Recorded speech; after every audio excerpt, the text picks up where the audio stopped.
नमस्कार, मैं प्रेम सिंह।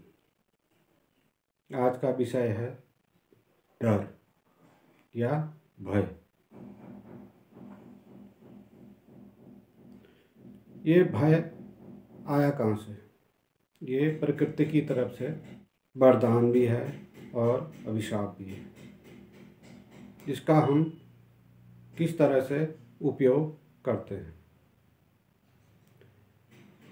भय से उठकर हम निर्भय होते हैं, निर्भय से उठकर अभय को प्राप्त होते हैं। लेकिन ये भय आया कहाँ से? परिवार, समाज, शिक्षा और तथाकथित झूठे धर्मगुरुओं से। परिवार में भी हमें डराया जाता है, अव्वल आओ, प्रथम आओ, नहीं तो जीवन में असफल हो जाओगे। वो भी एक डर है। समाज में हम जब पिछड़ जाते हैं तो समाज हमें डराता है, हमारा स्वामी बनता है। शिक्षा, वो भी हमें अव्वल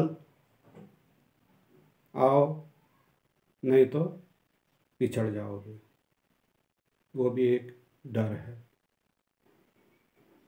वैसे ही झूठे धर्म जो हमें पाप पुण्य का भय बता के पाप करोगे नरक जाओगे, वो भी भय है। तो हमें करना क्या है? इस भय से कैसे छुटकारा मिले? इसी भय को हम साहस से, निर्भयता की तरफ, अपनी चेतना को जगा के, चेतना में कोई भय नहीं, मन में भय है, मन सदा डरा हुआ है। जो हमारी चेतना है, इसको जगा के, इसका विकास करके हम निर्भय से अभय को प्राप्त हो सकते हैं। निर्भय को प्राप्त होने के लिए एक छोटा सा उदाहरण। हम नदी में तैरना सीखने के लिए जाते हैं, लेकिन हम पहले कभी तैरे हुए नहीं होते हैं, तो हमें पानी से डर लगता है। हम अपने पैर खींच खींच लेते हैं। पानी में जब हम चले जाते हैं, घुटने घुटने, कमर कमर या गले गले,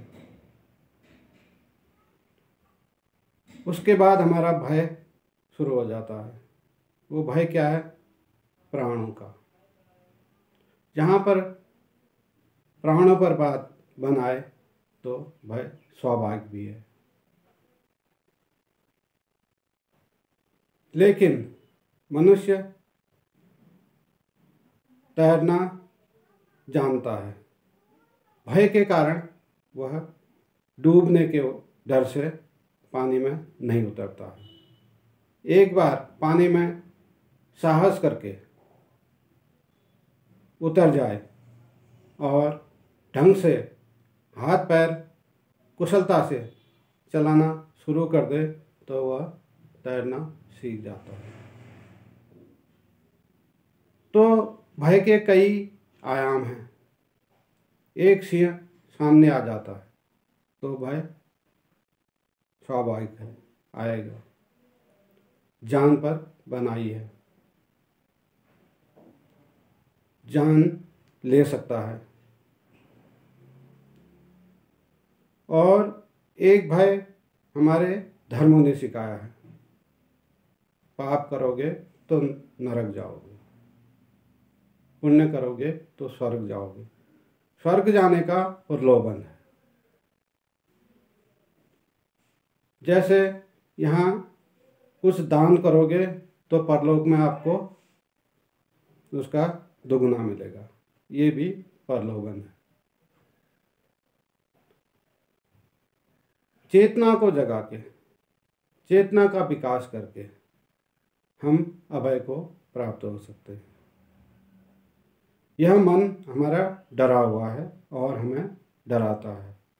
समाज भयभीत है, डरा हुआ है और हमें नए मार्ग में जाने के लिए डराता है,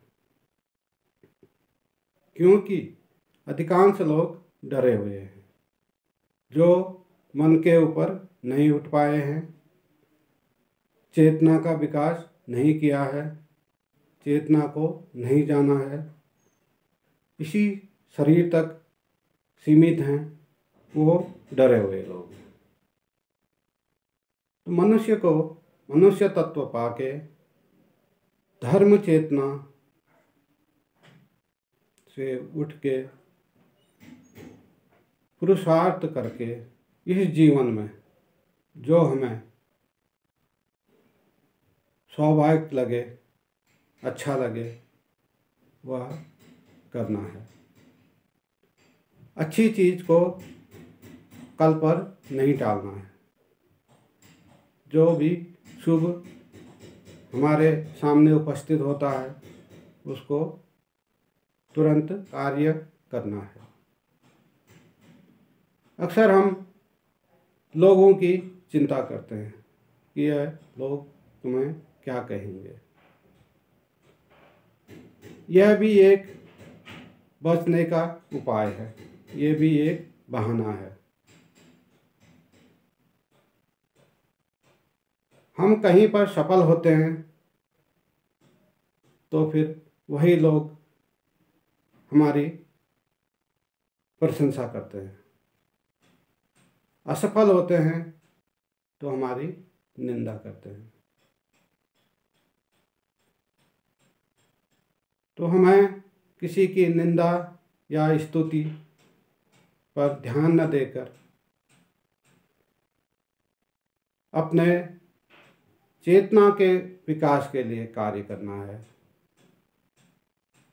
इस संसार में जब तक हमारे जीवन है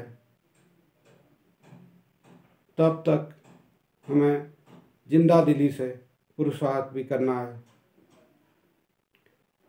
हमें अपना स्वार्थी भी बनना है। जब तक हम अपना स्वार्थ पूरा नहीं करेंगे तो हम पुरुषार्थ भी नहीं कर सकते हैं। तो सबसे पहले हमें अपने डर को, अपने भय को जीतना है। यह मन का ही खेल है।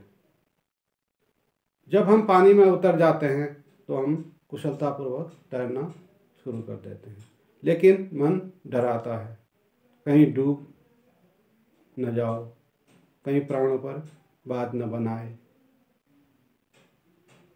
तो मन का भी स्वभाव अपनी जगह ठीक है, लेकिन सब जगह मन की नहीं माननी है, चेतना की भी सुननी है।